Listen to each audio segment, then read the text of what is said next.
देखो, जीवन में जब आप परेशान हो तो क्या करें? तपस्या करिए।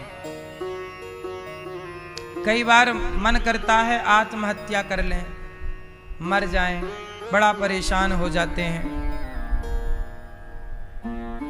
संसार से कई बार आप परेशान हो जाते हैं, मन करता है आत्महत्या कर लें। पर मैं आपको एक छोटी सी सलाह दे दूं कि जब आत्महत्या करने का मन आए, मरने का मन करे, तो संसार के लिए मर जाओ, पर भगवान की याद के लिए, उनके चिंतन के लिए जीवित रहो। और भगवान बची हुई सांसें, ये समझो कि आप मर ही गए जगत के लिए। अपनी बची हुई सांसें भगवान के चिंतन में लगाइए। संसार के लिए बहुत जी लिया, बहुत कर लिया। संसार के लिए आप कितना भी कर लो, संसार का पेट आप कभी ना भर पाओगे। संसार के लिए कितना भी अच्छा आप कर लो, पर संसार को आप कभी खुश ना कर पाओगे। इसलिए जो कभी खुश होते ही नहीं है, उन संसार के लोगों को क्या खुश करना? खुश करना है तो अजामिल जैसे पापी के धोखे से, मुंह से नारायण का नाम निकल जाने से हमारे प्रभु खुश हो जाते हैं। तनिक से चिंतन में, तनिक से भजन में भगवान प्रसन्न हो जाते हैं। तो क्यों ना भगवान को प्रसन्न किया जाए? संसार को आप कभी प्रसन्न कर भी नहीं सकते, करके देख लो। क्या संसार को भगवान राम प्रसन्न कर पाए? राम तो साक्षात भगवान हैं। क्या राम खुश कर पाए सबको? बोलो, क्या सीता मैया खुश कर पाई सबको? फिर तो सबको आप खुश नहीं कर सकते। सबको आप खुश नहीं कर सकते। खुश करना है तो भगवान को खुश करिए। ध्रुव जी महाराज घर से गए, नारद जी ने मंत्र दे दिया, और नारद जी ने मंत्र दिया और ध्रुव जी ने केवल 6 महीने मंत्र का जाप किया, और 6 महीने में ही भगवान खुश होकर के प्रकट हो गए। ये संसार 6 साल में खुश नहीं हो पाता। जिन बच्चों के लिए माँ बाप सारी जिंदगी समर्पित करते हैं, वो बच्चे अपने माँ बाप से खुश नहीं हो पाते। बोलो हाँ। जो पत्नी सब कुछ छोड़कर अपने पति के लिए आई है, उस त्याग करने वाली पत्नी से उसका पति खुश नहीं हो पाता।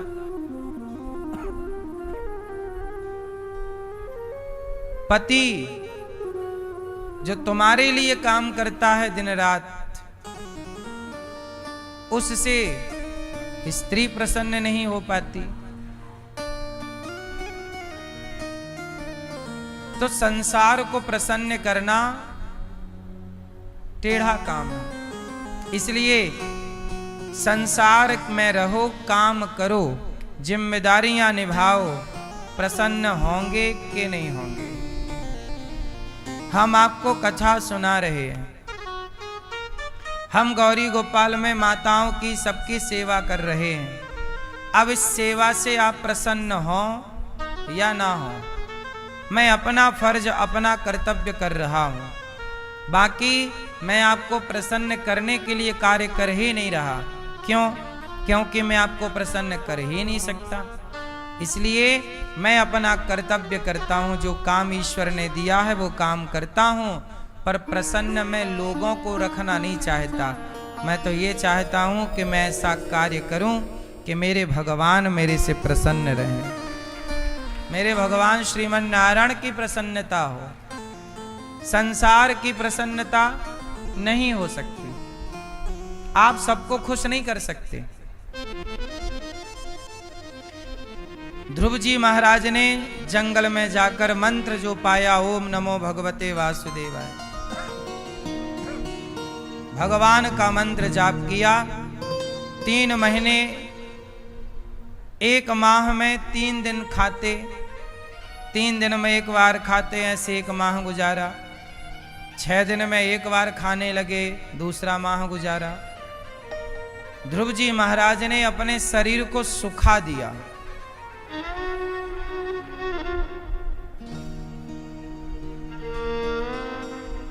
अच्छा, व्रत करना क्यों जरूरी है? एकादशी के दिन कहते हैं भोजन नहीं करना चाहिए। क्यों नहीं करना चाहिए? जब आपका पेट खाली होता है, जब आप भोजन नहीं करते, तो आप देखते हैं कि आपके शरीर में सफाई चालू हो जाती है। हाँ या ना? पेट, जब शरीर में कोई भोजन पदार्थ नहीं होता तो शरीर अपने को साफ करने लग जाता है। तो साधु संत भोजन कम करते हैं। 2 दिन, 3 दिन, 4 दिन, 1 हफ्ते का लोग व्रत करते हैं। नवरात्रि आती है, लोग 9 दिन का व्रत करते हैं। 9 दिन तक कुछ नहीं खाते, केवल पानी पीते हैं। कुछ लोग ऐसा व्रत करते हैं, कुछ लोग नींबू पानी पीते हैं, कुछ लोग दूध पैक पी के रह लेते हैं, खाते नहीं है कुछ लोग। क्यों ऐसा होता है? व्रत में क्यों नहीं खाने की बात कही जाती है? इसलिए कि आप जब भोजन नहीं करेंगे तो 1 दिन 2 दिन तो आपको भूख लगेगी शुरू में, फिर धीरे से क्या होगा? भोजन करते करते करते करते शरीर के भीतर गंदगी जम जाती है, आंतें गंदी हो जाती हैं, ब्लॉक हो जाती हैं। भूखे रहने से पूरा शरीर स्वस्थ हो जाता है। फिर क्या होता है? जब शरीर चोक होता है तो गंदे गंदे विचार आते हैं। तो व्रत करने से शरीर बिल्कुल साफ हो जाता है, क्लीन। इससे क्या होता है? अच्छे विचारों के आने की संभावनाएं बढ़ जाती हैं। इसलिए व्रत करते हैं और व्रत करके कुछ ना खा के चिंतन भगवान का करते हैं। भगवान का चिंतन, भगवान का चिंतन, तो भगवान के चिंतन में समय जाता है तो चित्त शांत होता है। फिर क्या होता है? जब कोई मन में गंदगी नहीं रह जाती, सारी गंदगी शारीरिक और मानसिक साफ हो जाती है। तो जैसे पवित्र जल हो, साफ जल हो, तो साफ जल में आपका चित्र प्रकट हो जाता है कि नहीं? दर्पण की तरह दिखता है कि नहीं जल? ऐसे ही जब पानी साफ होगा तो उसमें आपका चित्र दिख जाता, प्रतिबिंब। ऐसे जिस दिन मन साफ हो गया तो मन मंदिर में ही भगवान का दर्शन हो जाएगा, प्रकट हो जाएंगे। इसलिए ध्रुव जी ने भोजन पर कंट्रोल किया। इसलिए समझदार लोग भोजन पर कंट्रोल करते हैं। ध्रुव जी ने भगवान को पाया, भगवान आकर खड़े हो गए। पुत्र कुछ मांग लो। ध्रुव जी ने कहा क्या मांगूं? आपका दर्शन हो गया, और क्या चाहिए? कुछ बोल नहीं पाए, तब भगवान ने शंख का स्पर्श करा दिया गालों में। तो क्या हुआ? मूकं करोति वाचालम पंगुम लंघयते गिरिम यत्कृपातमहं वन्दे परमानंदम माधवम। जब भगवान कृपा करते हैं तो गूंगा भी बोलने लगता है और लंगड़ा पहाड़ लांघ जाता है।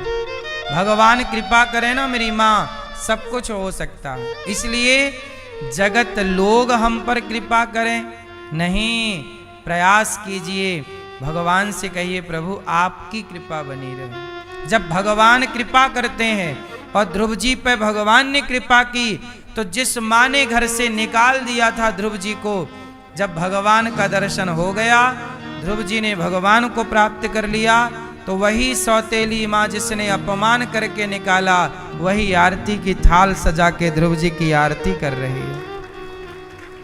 जब भगवान कृपा करते हैं तो सब कृपा करते हैं, और जब भगवान कृपा नहीं करते तो कोई कृपा, जा पर कृपा राम की होई, ता पर कृपा करें सब कोई।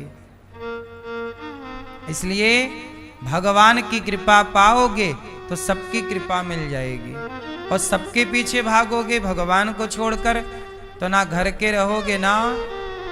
इसलिए मेरी माँ, भगवान में चित्त लगाओ। ध्रुव जी ने भगवान में मन लगाया, उनका परम कल्याण हुआ, परम गति हुई। ध्रुव जी महाराज राजा बने, विवाह हुआ, उनकी पत्नी आई, प्रेम से वो अपना जीवन जीने लगे। यज्ञ करते, जप करते, तप करते, अच्छे कार्य। उनके भाई को यक्षों ने मार दिया। ध्रुव जी के भाई थे सौतेले भाई उत्तम। एक दिन वो जंगल गए तो उन्हें यक्षों ने मार दिया। तो भाई के मृत्यु का बदला लेने ध्रुव जी भी तलवार उठाए लड़ने चले। तब उन्हें मनु जी ने समझाया, इनके दादाजी ने कहा, बेटा तुम भगवान को पा चुके हो और तुम्हें अब ये तलवार चलाना, मार काट करना शोभा नहीं देता। ध्रुव जी ने तलवार रखी और भगवान की शरण में चले गए। सोचिए, भगवान को पा चुके हैं ध्रुव जी, फिर भी प्रतिशोध की भावना आ गई। भगवान को प्राप्त कर लेने के बाद भी यदि सत्संग नहीं मिले, आपको आज भगवान मिल जाएं और आप सत्संग छोड़ दो, तो भगवान को पा लेने के बाद भी आप लोगों के बिगड़ने की संभावनाएं हैं। क्या दुर्योधन ने कृष्ण को नहीं पा लिया? बोलो। दुर्योधन के सामने भगवान खड़े हैं, कृष्ण बार बार दर्शन करता है, पर कहां बुद्धि सुधरी?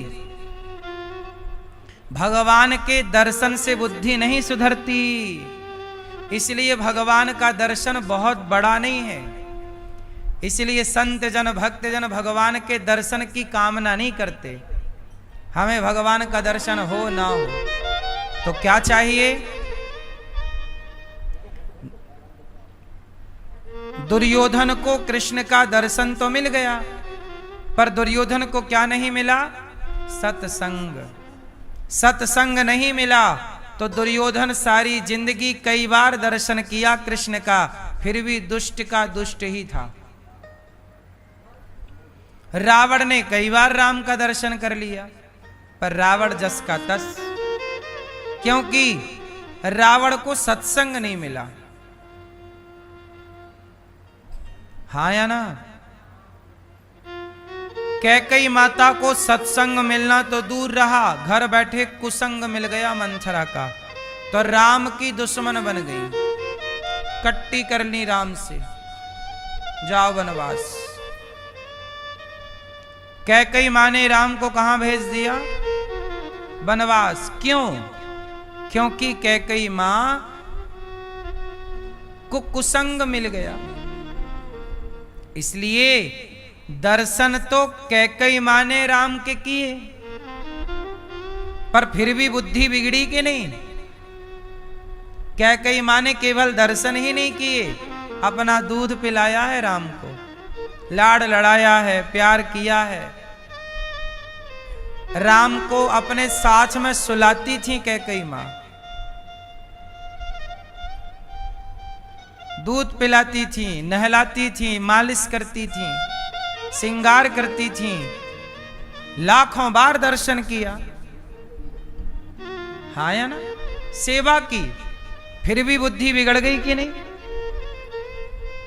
क्यों? क्योंकि दुर्योधन ने, रावण ने, शकुनी ने, दुशासन ने, कैकई ने, मंथरा ने, सबने दर्शन किए भगवान के, पर इन लोगों ने सत्संग नहीं किया। ऐसे आप लोग भी आपके सामने भगवान आ जाएंगे तो आपके पास क्या गारंटी है कि आप पहचान लोगे? दुर्योधन के सामने थे, कहां पहचान पाया?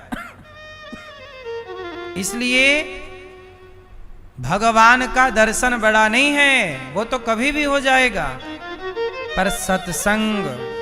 इसलिए ध्रुव जी के पितामह दादाजी सत्संग करते हैं। बेटा तू भगवान को प्राप्त कर चुका है, सत्संग कराया, तब ध्रुव जी के अंदर पुनः भक्ति जागी। इसलिए कहता हूं, जैसे पानी पीना जरूरी है स्वास्थ्य के लिए, भोजन करना जरूरी है शरीर की पुष्टि के लिए, ऐसे सत्संग करना जरूरी है आत्म बल के लिए, भक्ति के बल के लिए, ज्ञान के बल के लिए, प्रेम को पुष्ट करने के लिए सत्संग करिए। कथाएं सुनेंगे तो प्रेम होगा भगवान से, और जब प्रेम होगा, प्रभु की याद आएगी, तो दर्शन हो जाना बड़ी बात थोड़ी है। आप लोगों को क्या लगता है दर्शन होना बड़ी बात है? दर्शन तो बहुत आसान है, पर ये बताओ क्या दर्शन करने की योग्यता आ गई आपके अंदर?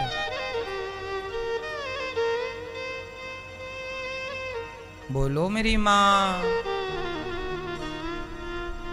क्या दर्शन करने की योग्यता है?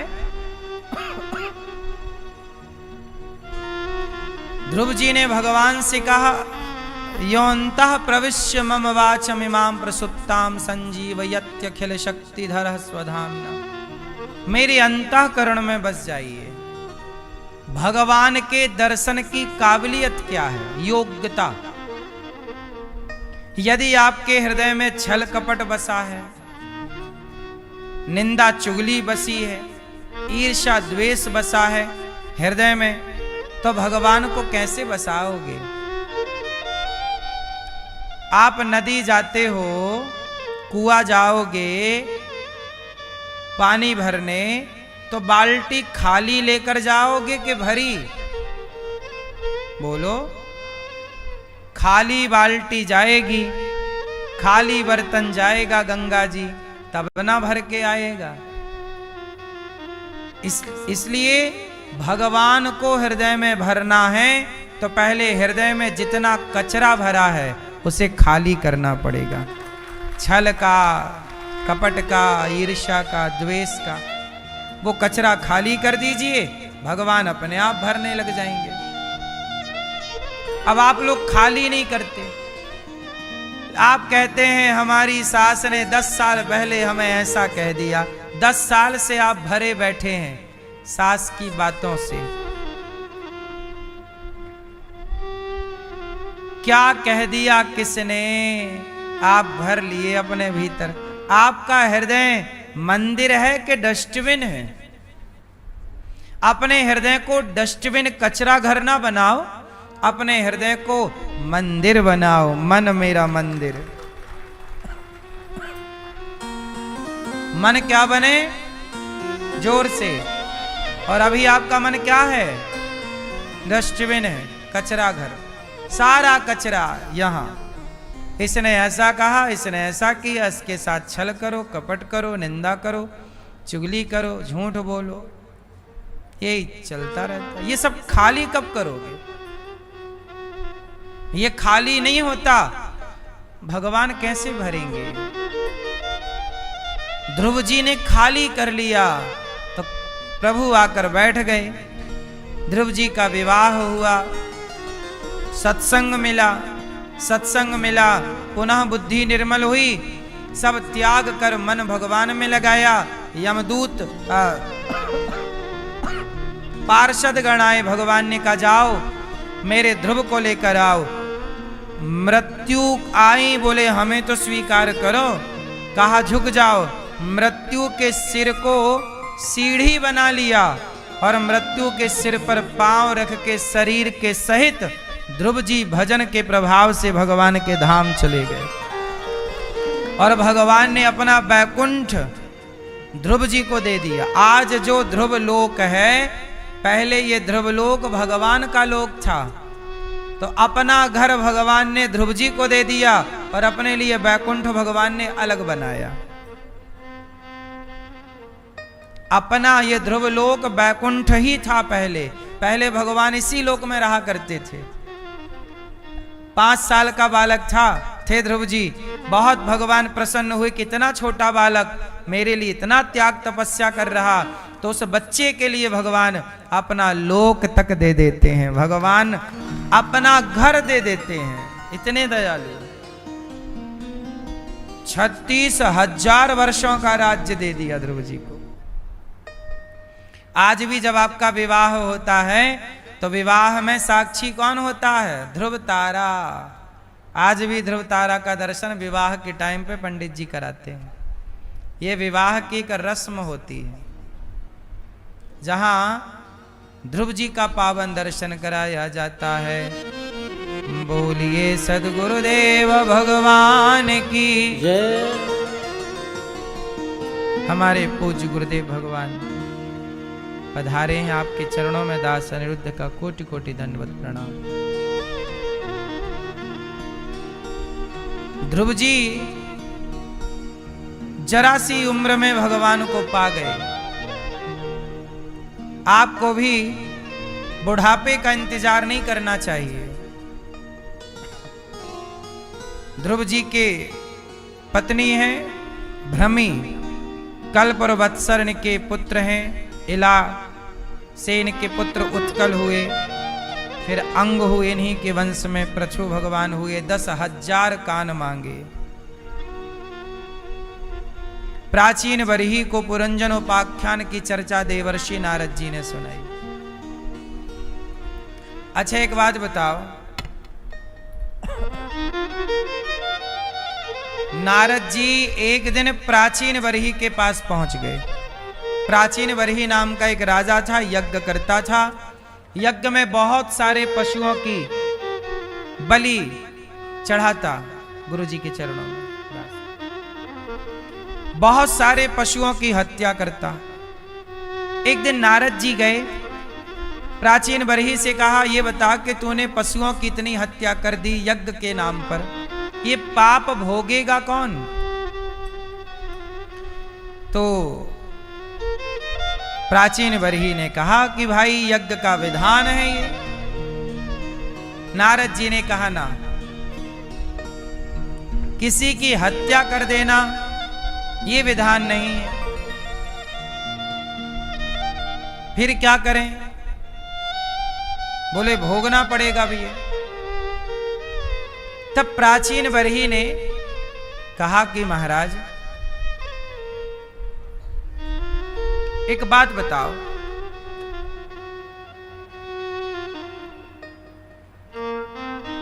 पुण्य करने वाला कौन होता है? शरीर। और पाप करने वाला कौन होता है? शरीर। किसी का गला दबा दो पाप हो जाएगा, किसी को रोटी दे दो पुण्य हो जाएगा। पाप पुण्य करने वाला तो शरीर होता है, पर शरीर यहीं जल जाता है। तो जब शरीर जल जाता है तो प्राचीन बरही ने कहा, जब शरीर यहीं जल जाता है तो शरीर के द्वारा किया गया पाप पुण्य भी तो यहीं जल जाता होगा। तब देवर्षि नारद जी ने कहा, ना मैया ये बताओ आप लोग पाप कहां से करते हो? बोलो शरीर से। पुण्य कहां से करते हो? शरीर और मन दोनों सहयोगी होते हैं पाप और पुण्य में, मन भी और शरीर भी। पर वो शरीर, जिस शरीर से हमने अन्न का दान किया था, जिस शरीर से हमने किसी का गला दबाया, वो शरीर तो चिताओं में जल गया। फिर स्वर्ग और नरक जाके पाप का दंड भोगेगा कौन? तब नारद जी ने कहा, देखो आपको पता है स्वर्ग नरक कौन जाता है? क्यों? कौन जाता है स्वर्ग नरक? हैं? अरे शरीर तो यहीं जल जाता है सबका, फिर जाता कौन है स्वर्ग नरक? आत्मा। आत्मा को सुख दुख होता नहीं है। गीता में स्पष्ट है ना, नैनम छिंदंती शस्त्राणी नैनम दहति पावका। आत्मा नरक जाके थोड़ी कोई पाप का फल भोगेगी। आत्मा नहीं भोगती, ना सुख भोगती ना दुख, सुख दुख से परे है। आत्मा को सुख दुख होता ही नहीं है। ईश्वर का अंश है, वो तो निर्विकार है। फिर नरक कौन गया, स्वर्ग कौन गया? तब नारद जी ने कहा, सुनो, कहा प्राचीन बरही, बात ऐसी है कि शरीर तो यहीं चिता पे जल जाता है। जो शरीर चिता पर जला उसका नाम है स्थूल शरीर। आपके पास कितने शरीर होते हैं? 3। हम सबके पास 3 शरीर हैं, स्थूल शरीर, सूक्ष्म शरीर और कारण शरीर। कारण शरीर का मतलब है जिस कारण आपको मनुष्य बनाया, स्त्री मिली, स्त्री योनि मिली, कुत्ता बना, तो कोई कारण तो रहा होगा तब ना ये जीव कुत्ता बना है। कोई कारण रहा होगा तब ना ये जीव सुअर की योनि पाया है। आप कोई कारण रहा होगा तब ना मनुष्य बने, स्त्री बने, पुरुष बने, अमीर बने, गरीब बने। कारण एक शरीर ये होता है स्थूल, जो चिता पे जल जाता है, पर एक शरीर और होता है स्वप्न का दृष्टा। अच्छा ये बताओ, सपना कौन देखता है? आप तो बिस्तर पर सोए पड़े थे, आप सपने में हरिद्वार चले गए, वृंदावन आ गए, सपने में आप गुरुजनों की सेवा कर रहे हैं। तो सपने में जब आप गए तो सपना किसने देखा? आपने। तो सपने में जो हरिद्वार शरीर चला गया, वो शरीर कहां से आया? कौन था वो? एक शरीर तो बिस्तर पर सोया पड़ा, एक सपने में हरिद्वार घूम रहा। तो वही शरीर है सूक्ष्म शरीर। तो जब आपकी मृत्यु होती है तो ये शरीर जलता है स्थूल, पर सूक्ष्म शरीर नहीं जलता। और वह स्थूल सूक्ष्म शरीर ही व्यक्ति के सुख और दुख का भोक्ता बनता है। उदाहरण से समझते हैं इसे। एक कपड़े की दुकान थी, एक सेठ जी थे, उनका कपड़ों का काम था। शाम को कपड़े की दुकान बंद करके घर आए, सो गए खा पी के। उन्होंने एक सपना देखा कि कोई ग्राहक आया है। तो ग्राहक ने कहा, सेठ जी हमें 2 मीटर कपड़ा चाहिए। तो सेठ जी एक चादर ओढ़े हुए थे, तो सपने में ही उन्होंने दुकान खोल ली। उनको लगा मैं दुकान में हूं, और सपने में ही उन्होंने अपनी चादर पकड़ी और 2 मीटर ग्राहक मांग रहा था, अपनी चादर फाड़ दी। और जब चादर फटी तो वहां आंख खुली तो देखा ना वहां दुकान सत्य थी, ना ग्राहक सत्य था, पर जो चादर फट गई वो सत्य है। उसी तरह ना ये संसार का व्यवहार सत्य है, ना तो ये शरीर सत्य है, पर शरीर के द्वारा संसार में किया गया पाप और पुण्य सत्य है, वो भोगना पड़ेगा। वो पत्थर की लकीर है, पाप और पुण्य अवश्यमेव भोक्तव्यम, अवश्य ही भोगना पड़ता है। जो पाप आपने किए, पुण्य आपने किए, वो आपको अवश्य ही भोगना पड़ेगा। अब आपने यज्ञ में इतने पशुओं की हत्या की है, भोगना पड़ेगा। तब कहा कि महाराज मैं कैसे बचूं? तब कहा कि पुरंजनोपाख्यान की कथा सुनाई। एक पुरंजन है, एक पुरंजनी है, एक अविज्ञात है, एक पुरंजन है, एक अविज्ञात है। मतलब ईश्वर है अविज्ञात, जिसका कोई ज्ञान ना हो। इसे सीधी भाषा में समझो, एक ईश्वर है, ईश्वर का कोई ज्ञान नहीं होता, इसलिए उनका नाम अविज्ञात, जिसका ज्ञात ना हो। हम जीवात्मा ही पुरंजन हैं, हमारी बुद्धि ही पुरंजनी है। हम संसार में आते हैं और स्त्री और पुरुष में आसक्त हो जाते हैं, और आसक्ति में हमारे दिन, महीने, साल गुजरने लगते हैं, और ऐसे गुजरते गुजरते एक दिन फाइनल मृत्यु का टाइम आ जाता है। और जब मृत्यु का टाइम आता है तो पुरंजन जब मरा तो अपनी पत्नी पुरंजनी का चिंतन कर रहा था कि मेरे बाद मेरी पत्नी का क्या होगा क्या होगा। और जब पुरंजन मरा तो पत्नी का चिंतन करते मरा तो उसे स्त्री बनना पड़ा। वो अगले जन्म में स्त्री बना, फिर उसकी पत्नी की हो गई, अगले जन्म में वो बना स्त्री, उसके पति की हो गई मृत्यु। तो पति के मरने पे वो सती होने जा रहा था। तब अभिज्ञात ने पकड़ा, कहां जा रहा, तू तो मेरा मित्र था। 84 लाख योनियों में हम कितनी बार भटक गए। कभी इसे अपना बाप समझ बैठे, कभी इसे अपनी मां समझ बैठे, कभी इसे अपना बेटा समझ बैठे, कभी इसे अपना परिवारी जन समझ बैठे।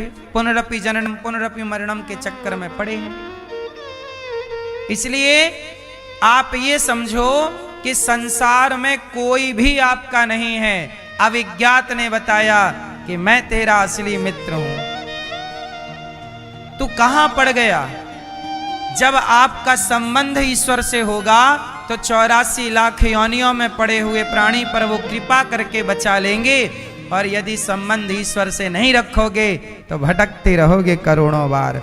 इसलिए नाता एक राम जी से दूजा नाता तोड़ दे, आशा एक राम जी की दूजी आशा छोड़ दे। यदि एक ईश्वर की आशा है तो वो बचा लेंगे। अविज्ञात पहुंच गए बचाने। और पुरंजन जो अगले जन्म में स्त्री बना भटक रहा था, ये पूरी कथा केवल ये समझाती है कि मरते समय चिंतन जगत का नहीं जगन्नाथ का होना चाहिए। ईश्वर का चिंतन हो, भगवान का चिंतन हो।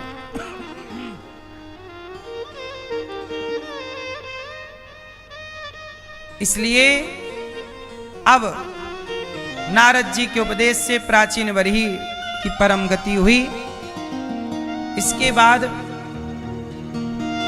मनु जी महाराज के दूसरे पुत्र की कथा थी, प्रियव्रत की। प्रियव्रतो भागवत आत्मा रामः कथं मुने ग्रहे रमत यन्मूलः कर्मबन्ध पराभवः। प्रियव्रत जी तो भागवत आप्त काम आत्माराम थे। परीक्षित जी ने कहा कि सुखदेव भगवान उन्होंने कब विवाह किया? कहा कि ब्रह्मा जी के कहने से उन्होंने गृहस्थी बसाई और विश्वकर्मा की पुत्री वर्हिष्मती से उन्होंने विवाह किया, जिसके बाद उनके पुत्र हुए आग्नेत्र, फिर नाभि। इन्हीं के वंश में भगवान ऋषभदेव जी हुए, जिनके 100 पुत्र हुए।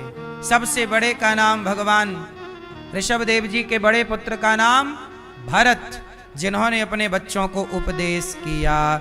नायम देहो देह भाजाम नृलोके कष्टान कामान नरहते विडभुजाम। तपो दिव्यम पुत्र कायेन सत्वम शुद्ध्येत् यस्मात् ब्रह्म सौख्यम त्वनंतम। इस आत्म भगवान ऋषभदेव जी कह रहे हैं कि पुत्रो नायम देहो देह भाजाम नृलोके। ये शरीर हमें क्यों मिला है? तपो दिव्यम पुत्र कायेन सत्वम। हे पुत्रो, ये शरीर तपाने के लिए मिला है, आत्म कल्याण के लिए। भोग विलास में उलझने के लिए ये शरीर हमें नहीं प्राप्त हुआ।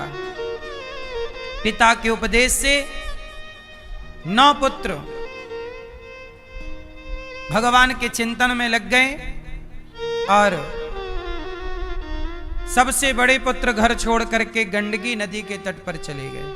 नाम है भरत जी। एक दिन भरत जी स्नान गंडकी नदी पे करके लौट रहे थे तो देखा कि पानी में एक मृगी बहती जा रही है। एक शेर ने दहाड़ मारी, मृगी डर गई, पानी में कूद गई, गर्भवती थी तो उसका बच्चा पानी में ही जन्म ले लिया। मृगी तो बेचारी कहीं चली गई, पर मृग का बच्चा नवजात पानी में बहा जा रहा। भरत जी ने उस बच्चे को बचाया और अपनी कुटिया पे ले आए। भरत जी ने बच्चे को बचाया, मृग के बच्चे को, ये बिल्कुल अच्छी बात है जान बचाना। पर भरत जी अब उस मृग के बच्चे को धीरे धीरे कुटिया पर रखे, उसे नहलाना खिलाना घास लाना। धीरे धीरे भरत जी की आसक्ति होने लगी उस मृग में। क्या होने लगी? क्या होने लगी मेरी माँ?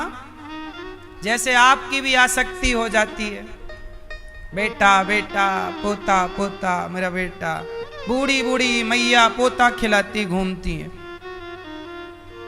अब ये मन तुम्हारा नाश कराएगा, इसलिए कहता हूं बेटा बेटी से मन हटाओ। और अब उम्र आखिरी पड़ाव है जीवन का, अब एक क्षण के लिए भी भगवान को ना बिसारो। हर क्षण श्रीमन नारायण, हर पल प्रभु का नाम स्मरण। हे श्रीमन नारायण, मैं आपको कभी भूलूं नहीं। हे श्री कृष्ण, मैं आपको कभी भूलूं नहीं। हर क्षण भगवान का स्मरण हो। भरत जी मृग में मन लगाए और एक दिन क्या हुआ, उनका मृग चला गया। झुंड में, मृग तो मृग है, मृगों के झुंड में मिल गया।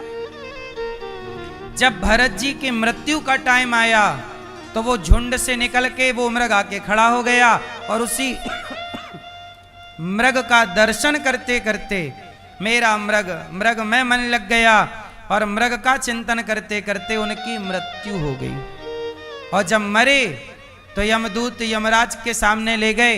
यमराज जी ने उनका खाता वही चेक किया तो पता चला कि भरत जी ने मरते समय मृग का चिंतन किया है, इसलिए भरत जैसे परम ज्ञानी परम संत को अगला जन्म क्या मिला? मृग का। जिनकी सदगति होने वाली थी तो मृग में मन लग जाने से सदगति रुक गई और मृग बन के फिर से धरती पे आना पड़ा। अंते यामति सागति, जिसकी जैसी मति आखिरी में होती है वैसी गति होती है। इसलिए कहते हैं भगवान श्री कृष्ण अर्जुन से गीता में कि जो मेरा स्मरण करते हैं वो मुझे प्राप्त करते हैं, और जो मरते समय अंत समय जिसका स्मरण करते हैं वो उन लोगों को प्राप्त करते हैं। आप मरते समय यदि प्रेत का भूत का स्मरण करेंगे तो प्रेत बनेंगे, स्त्री का स्मरण करेंगे स्त्री बनेंगे, पुरुष का स्मरण करेंगे पुरुष बनेंगे, कुत्ते का स्मरण करेंगे कुत्ता बनेंगे, पक्षी का स्मरण करेंगे पक्षी बनेंगे, पैसे का स्मरण करेंगे तो सांप बनेंगे, और प्रभु का भगवान स्मरण करेंगे भगवान श्रीमन नारायण का तो 84 के चक्र से मुक्त हो जाएंगे। मरते समय अब आपको किसका स्मरण करना है, अब ये आपके हाथ में।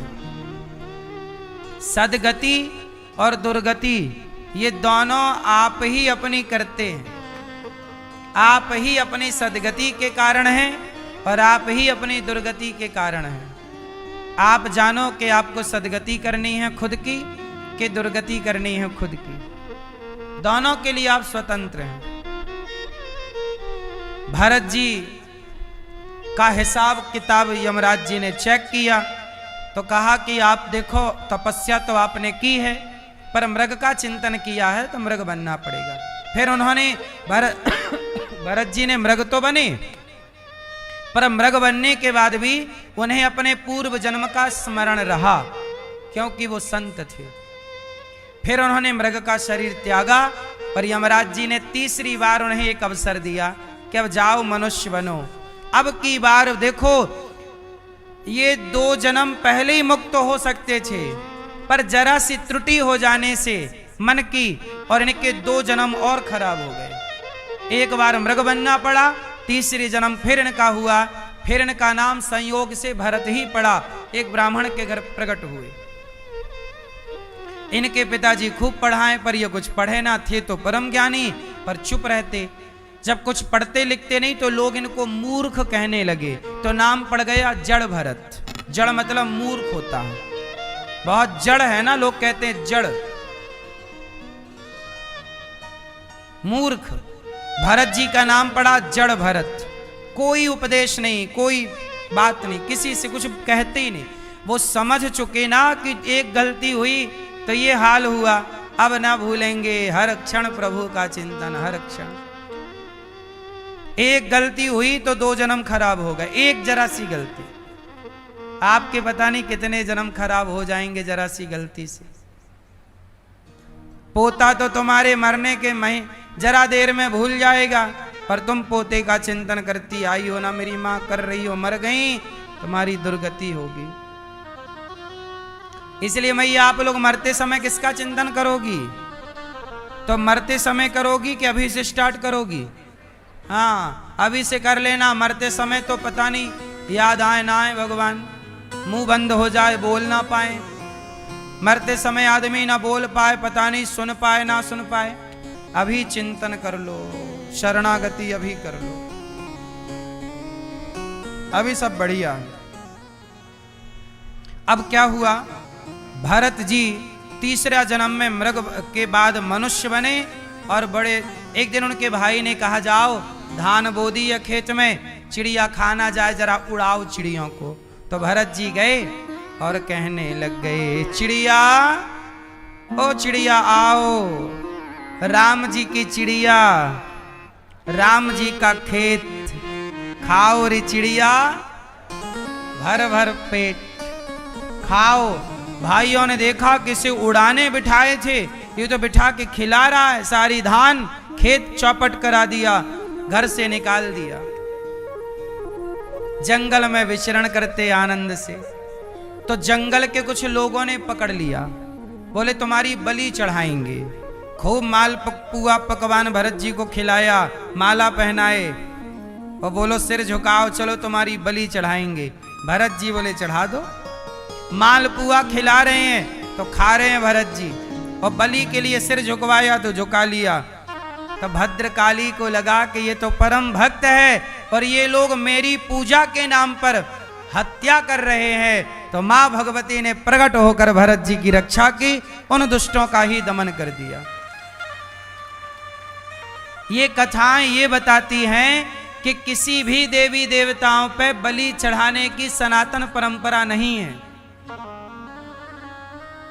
सनातन परंपरा होती तो भरत जी की बलि चढ़ा रहे हैं तो देवी माता नाराज क्यों हो गई? उन्हें तो खुश होना चाहिए था कि नर बलि मिल रही है ना।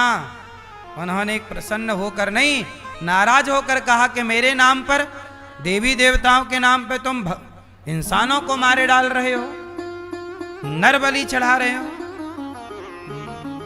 भरत जी मां को प्रणाम किए।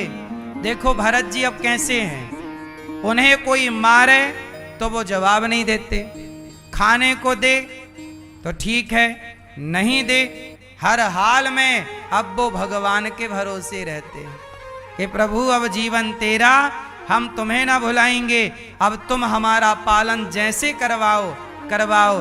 तुम महलों में रखो, झोपड़ी में रखो, भूखा रखो, प्यासा रखो, जो मर्जी राम जी की, जैसे रखें राम जी रहना चाहिए, और सीताराम सीताराम कहना चाहिए। अब मर्जी आपकी। यही समर्पण है। समर्पण किसे कहते हैं? यही तो समर्पण है। हर परिस्थिति में ईश्वर का चिंतन, हम हानि में हैं, ईश्वर का चिंतन, ईश्वर की कृपा है। लाभ हुआ, ईश्वर की कृपा है। जीवन मिला, ईश्वर की कृपा। मृत्यु मिली, ईश्वर की कृपा। सुख मिला, ईश्वर की कृपा। दुख मिला, ईश्वर की कृपा। जो हर परिस्थिति को भगवत कृपा माने वही सच्चा भक्त है। और इसी समर्पण से भगवान रीझते, हर हाल में प्रसन्न है। बोलो हाँ। मीराबाई को उसकी सास ने, ससुर ने जहर दे दिया, तो जहर पी के मीराबाई सुखी थी कि दुखी थी? बोलो। दुख हुआ। मीराबाई का समर्पण देखो कि चाहे आप जहर दे दो प्रभु, चाहे पकवान दे दो। अब आप जहर दो तो हम जहर पी लें, पकवान दो तो पकवान खा लें। सक्कोबाई नाम की एक भक्तिमती स्त्री थी महाराष्ट्र में। क्या नाम? सक्कोबाई। महाराष्ट्र में एक भक्त थी सक्कोबाई, छोटी सी लड़की थी। उसके माँ बाप नहीं थे, अनाथ थी। तो विट्ठलनाथ जी का मंदिर है, तो वो मंदिर में झाड़ू लगाती और प्रेम से विट्ठलनाथ जी का प्रसाद मिल जाए खाती और दिन भर संत सत्संग करती। सत्संग संतों का मंदिर में चलता रहता, भजनों की मंडली आती, कीर्तन करती, सत्संग करती। उसे इतना प्रेम हो गया विट्ठलनाथ जी से कि अब ना देखे तो ऐसा मर जाए, प्राण निकल जाए, ना देखूं तो। इतना प्रेम, झाड़ू लगाती, टुकुर टुकुर देखती जाती बिहारी भगवान विट्ठलनाथ जी, जपती विट्ठल विट्ठल विट्ठल। एक दिन क्या हुआ, अब वो थोड़ा बड़ी हो गई, जवान हो गई, तो मंदिर के पुजारियों ने कहा कि ये मंदिर में पूजा करती है, तब ये हम सबकी बेटी हो गई, तो ऐसा करो कि अब ये सयानी हो गई है, अब इसका सब मिल के ना अपन लोग विवाह कर दो। उसने मना किया कि हमें विवाह नहीं करना, हमें मंदिर नहीं छोड़ना, भगवान नहीं छोड़ने। पर लोगों को ऐसा लगा कि लड़की तो मना करती ही है, पर कुंवारी रहेगी, विवाह हो जाएगा, इसकी गृहस्थी बसेगी। तो उन्होंने वहां से 20-25 किलोमीटर दूर कोई गांव था, उस गांव के बड़े आदमी थे जमींदार, उनका एक बेटा था, उससे सक्कोबाई का विवाह कर दिया। और अच्छा खासा मंदिर के पुजारियों ने सब मिल के चंदा करके अच्छा धन धान्य उसे दिया भी। अब सक्कोबाई ससुराल गई, तो ससुराल में उसकी सास, ननंद, पति, ससुर, कोई विट्ठलनाथ जी को जानता भी नहीं, सब नास्तिक परिवार मिल गया, कोई भक्ति नहीं करता। अब ये परम भक्त और ससुराल मिला बिल्कुल भक्ति से शून्य, 0। अब ये भोजन बनाए, सास भोजन बनवाए, बर्तन धुलवाए, काम तो करती, पर ये काम करती जाए और रोती जाए, हे विट्ठलनाथ जी कब दर्शन दोगे, हे प्रभु कब दर्शन दोगे। भगवान की याद में काम करती और याद भगवान की करती, स्मरण भगवान का करती, करती गई करती गई करती गई करती गई। क्या हुआ, एक दिन की बात है कि ये घर के आंगन में बर्तन धुल रही थी सक्कोबाई, तभी ना संतों की मंडली निकली। तो संत कीर्तन करते जा रहे थे, विट्ठल विट्ठल विट्ठला पांडुरंग विट्ठला। अब विट्ठल विट्ठल का कीर्तन सुना तो इसके अंदर भाव जाग गया, और ये हाथ धो नहीं पाई बेचारी, बर्तन साफ कर रही थी, हाथ में कालिख लगी थी। पहले के जमाने में लोग राख से बर्तन धुलते थे, राख लगी उसके हाथ में। और संत लोग जा रहे तो पूछा सक्को ने, महाराज कहाँ जा रहे हो? बोले हम पंडरीनाथ जी का दर्शन करने पंढरपुर जा रहे हैं। पंढरपुर मतलब जहाँ विट्ठलनाथ जी का मंदिर था। अब तो इसके भाव ऐसा आया, मैं भी चलूं आपके साथ? हाँ हाँ चलो, वहाँ उत्सव चालू है, चलो दर्शन करने चल रहे हैं। अब तो कीर्तन करती ये भी भीड़ में सम्मिलित हो गई।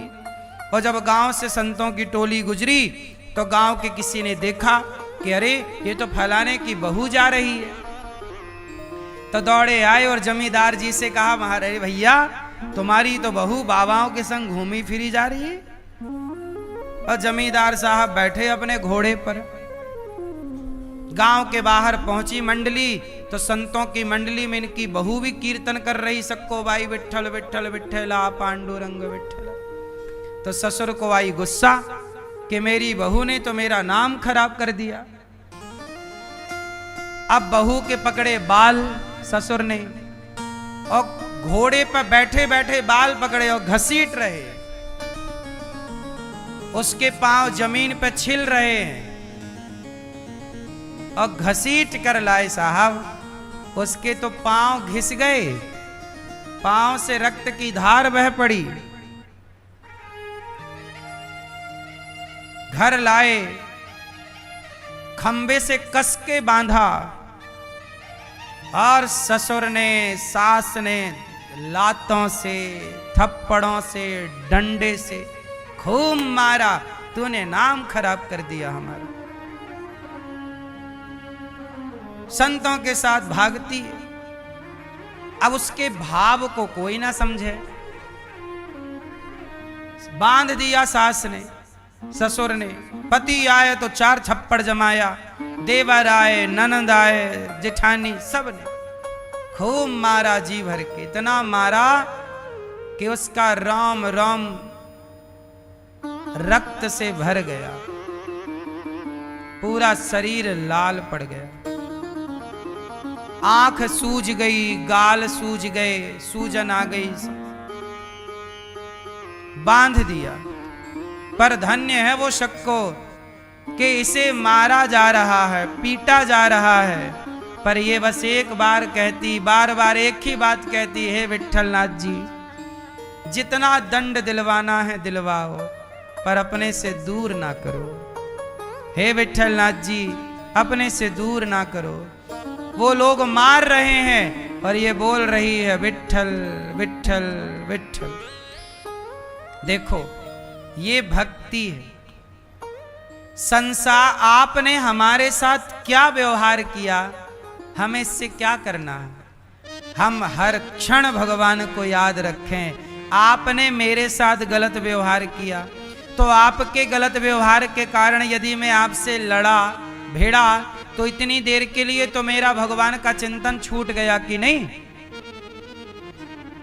छूटा कि नहीं। आप किसी से लड़ेंगे तो उस समय आपका मन अशांत होगा और चित्त से भगवान उतर जाएंगे।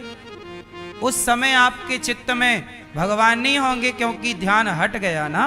अब लड़ाई में ध्यान लग गया। तो शक्को बाई बोली कि मैं यदि इनसे कुछ कहती हूं तो मेरा ध्यान भंग हो जाएगा, इसलिए तुम मार लो।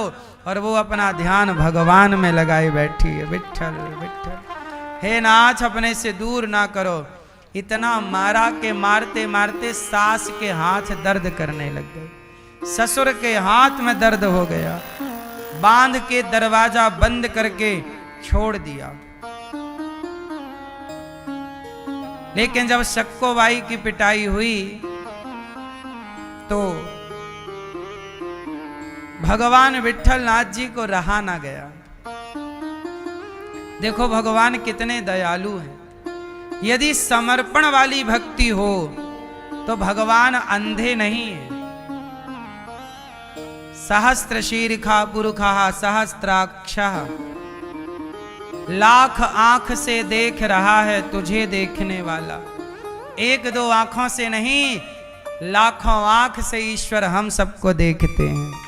शक्को बाई को मारा गया, पीटा गया और वो फिर भी विट्ठल बेहोश पड़ी है। उस बेहोशी में भी उसके मुंह से केवल विट्ठल निकल रहा। तब भगवान विट्ठल, सोचिए विट्ठलनाथ जी उसके कमरे में प्रकट हो गए। और जानते हो क्या किया? विट्ठलनाथ जी शक्को बाई की तरह रूप बनाते हैं और शक्को बाई को भगवान अपने हाथों से उसकी रस्सी खोलते हैं और खोल करके अपनी कृपा का हाथ रखते हैं तो शक्को बाई एकदम स्वस्थ हो जाती है। और स्वयं भगवान शक्को बाई बनकर उस खंबे पर उस रस्सी से जैसे शक्को बंधी थी, खुद भगवान बंध गए विट्ठलनाथ जी। और बंध गए भगवान और शक्को बाई को घर से बाहर किया और संतों की दूसरी टोली में भगवान ने उसे सम्मिलित करा दिया। और वो शक्को को पता ही नहीं कि मैं कब खुली, कैसे बाहर आई। और वो कीर्तन करती करती वो पहुंची विट्ठलनाथ जी। तब तक हो गया यहाँ सवेरा। सवेरा हुआ तो सास आई, दरवाजा खोली और एक थप्पड़ मारा अपनी बहू को। और अब वो बहू थी नहीं, भगवान थे। तो भगवान को थप्पड़ मारा क्योंकि अब बहू की जगह बंधे कौन है? हाँ, कई बार भक्त का बंधन भगवान स्वीकार कर लेते हैं। यही तो दयालुता है। भगवान ने भक्त को मुक्त कर दिया और खुद बंधन में बंध गए। सवेरा हुआ, संतों की मंडली टोली विट्ठलनाथ जी पहुंची और सवेरा जब भगवान का दर्शन हुआ तो शक्कोबाई भगवान के दर्शन करते करते बोली, हे विट्ठलनाथ जी अब अपने से दूर ना कीजिएगा। ऐसा कहना था, समर्पण कर दिया। ऐसी उत्कंठा हुई मिलन की कि उसकी दिव्य ज्योति आत्मा दिव्य ज्योति के रूप में शरीर से निकली और जाकर विट्ठलनाथ जी के श्री चरणों में समा गई। लोगों ने कहा, अरे ये तो शक्कोबाई है। सब पहचान गए कि ये तो हमने इसका विवाह किया था। सूचना पहुंचाई उसके घर कि भाई आपकी बहू के प्राण निकल गए हैं, मंदिर में दर्शन करते करते परम भक्त है। अब उसके ससुर को सूचना मिली कि आपकी बहू पंढरपुर में मंदिर में दर्शन करते करते प्राण त्याग चुकी है। ससुर जी बोले, मेरी बहू तो कमरे में बंधी है, वो मंदिर कैसे जाएगी? ससुर बोला, कभी थोड़ी देर पहले मैंने उसको 4 थप्पड़ मारे हैं। बोले दिखाओ। अब जब खोला कमरा देखा तो थोड़ी देर पहले तक तो सास ने देखा था कि बहू बंधी है, ससुर ने भी देखा, पति ने भी देखा, भोजन पानी सब बंद कर रखा था, पर मारने जाते थे सब लोग। तो सवेरे भी उसको मार के आए थप्पड़। अब सूचना आई कि वो तो मंदिर में मर चुकी। और जब दरवाजा खोला गया तो पता लगा वहां रस्सी पड़ी, वहां कोई। अब भगवान को लगा जब मेरा भक्त ही चला गया, मेरा भक्त बंधन से मुक्त हो गया, तो मैं भी बंधन से मुक्त हो जाऊं। भगवान अपना अंतर्धान हो गए। अच्छा, भगवान ना बंधते तो इसके सास ससुर को पता चल जाता कि बहू चली गई, तो फिर रास्ते से पकड़ के ले आते, तो फिर ये बाधा बन जाते ना, भगवान के दर्शन में ये ससुर बाधा बन जाता। तो मेरे भक्त के रास्ते में कोई बाधा ना बने, इसके लिए स्वयं भगवान बंधन को स्वीकार करते हैं। और अब उन्होंने, ससुर ने कहा कि तो अभी यहीं थी, अब कहां चली गई? बोले वो तो कई घंटों से वहां प्राण त्याग चुकी है, सवेरे प्राण त्यागे हैं, बिल्कुल सवेरे, और हमें यहां आने में ही 2 घंटा लगा, तो 2 घंटे ये ले लो। और अब वो सब लोग गए तो वहां सक्कोबाई पड़ी। उसका शरीर बिल्कुल स्वस्थ था क्योंकि भगवान ने ठीक कर दिया। आज भी विट्ठलनाथ जी के मंदिर में पंढरपुर में उसकी आज भी समाधि है। ये पूरी कथा केवल ये समझाना चाहती है कि यदि भक्त निष्काम भाव से वो उलझे ना संसार में, हर परिस्थिति को कृपा माने, डंडे पड़े या पुष्पों की आप पर फूलों की बारिश हो, या आप पर डंडों की या जूतों की बारिश हो, हर बारिश चाहे फूलों की हो या डंडों की, ये कृपा है ईश्वर की। दोनों को स्वीकार जो करे और दोनों परिस्थिति में ईश्वर के अधीन और आश्रित रहे, वही भक्त है। ये भक्त के लक्षण हैं। शक्कोबाई को भगवान मिले, इसलिए भरत जी जैसे महान ज्ञानी। एक दिन सिंधु सौवीर देश का राजा रहुगण पालकी पर चढ़ के जा रहा था कि भरत जी, उनका एक कहार बीमार पड़ गया तो भरत जी को पालकी पे लगा लिया। भरत जी पालकी राजा रहुगण की लेकर चले। ये रहुगण कोई और नहीं, पिछले जन्म का वही मृग था जिस मृग में ये आसक्त हुए। चूंकि भरत जी पहले थे राजा और मृग का चिंतन करने से ये तो बन गए मृग, पर राजा के साथ रहते रहते वो मृग भी राजा का चिंतन किया होगा, तो वह मृग ही बन गया राजा रहुगण। और अब इनको बिठा रहा है अपने। अब भरत जी से बोला कि लगाओ कंधा। अब भरत जी रहुगण को अपने पालकी कंधे पर रख के, पालकी रहुगण पालकी पर बैठा और रहुगण की पालकी भरत जी ने कंधे पर रखी। भरत जी समझ गए कि पिछले जन्म में इस रहुगण रूपी मृग के चक्कर में मेरा जन्म बिगड़ा। अब आओ मैं अपना भी सुधारूं और इसका भी सुधार दूं।